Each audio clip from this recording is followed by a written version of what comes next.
Hello students. In our previous class we have studied about rotation in the chapter movement of the earth. Today we are going to study revolution. That what is revolution? Revolution क्या है? The earth not only moves around its axis but also moves around the sun in its orbit. This is called revolution. जो अर्थ है, जो पृथ्वी है, वो सिर्फ अपनी ही एक्सिस के ऊपर, अपनी ही धुरी के ऊपर चक्कर नहीं काट रही, बल्कि वो सूरज के चारों तरफ भी चक्कर काट रही है। और पृथ्वी का सूरज के चारों तरफ चक्कर काटना क्या कहलाता है? Revolution. The earth takes 365 1/4 day to complete its movement around the sun. Sir, जो पृथ्वी है वो 365 दिन लेती है, 365 डेज लेती है अपना एक रेवोल्यूशन कंप्लीट करने में, that is around 1 year. Seasons, the revolution of the earth causes the changes off season. और अर्थ का ये रेवोल्यूशन सीजन्स के चेंज होने का भी कारण है। The slant of the earth axis causes only a part of the earth to tilt toward the sun while the other part remains away from the sun. The part tilting toward the sun receives direct rays and experience summer. क्योंकि पृथ्वी थोड़ी सी tilted है, हल्की सी अपनी axis पे tilt करती है, इसलिए वो जो हिस्सा है जहाँ पर वो टिल्ट कर रही है और उसका सूरज की तरफ टिल्ट कर रही है, वहाँ पर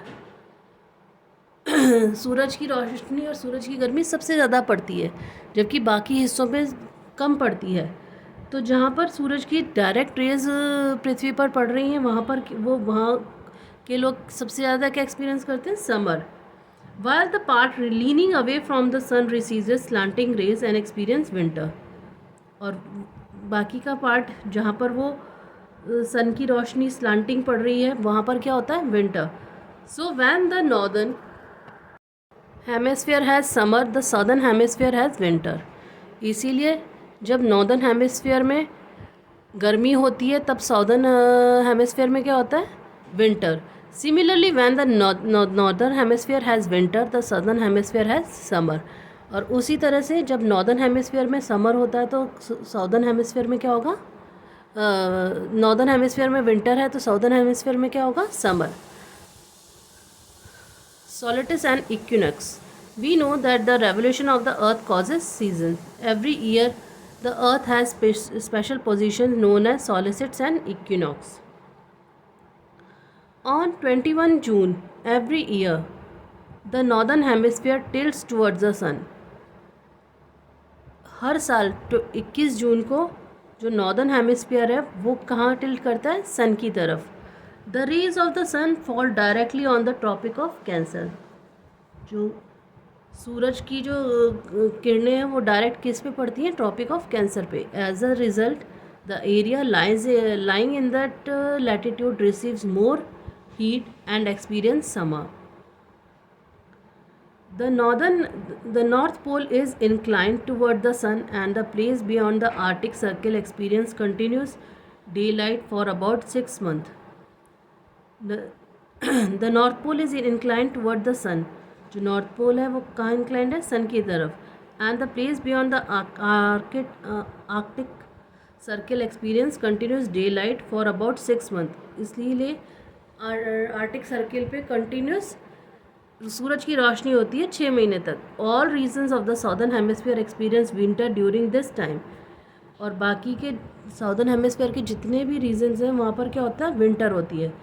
this position of the earth is called summer solstice. ये पोजीशन जो अर्थ की है वो क्या कहलाती है? Summer सॉलिटिस।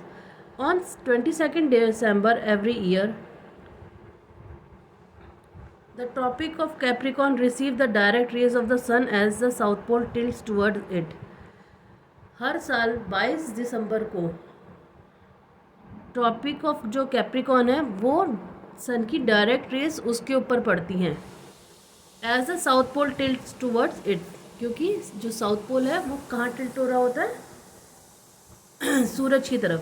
Since the sun rays falls vertically on the tropic of Capricorn, A large portion of the southern hemisphere get light. Therefore, it is summer in the southern hemisphere with longer days and shorter nights.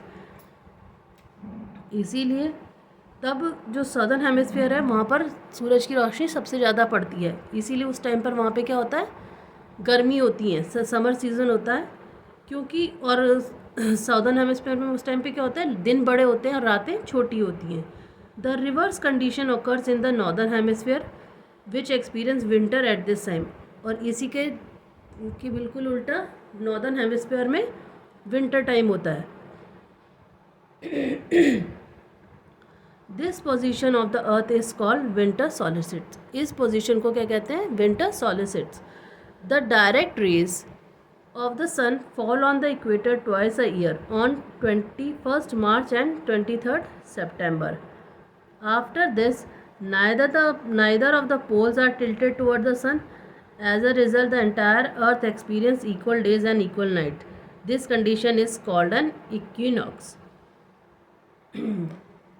इसके अलावा साल के 2 दिन, साल में 2 बार 21 मार्च और 23 सितंबर को सन की डायरेक्ट रेस किस पे गिरती हैं, इक्वेटर पे. उस पोजीशन में जो पोल्स हैं वो सूरज की तरफ टिल्ट नहीं होते, तो पूरे पृथ्वी पर जो दिन और रात और दिन है वो इक्वल होते हैं. और इसको क्या, इस कंडीशन को क्या कहलाता है, इक्विनॉक्स.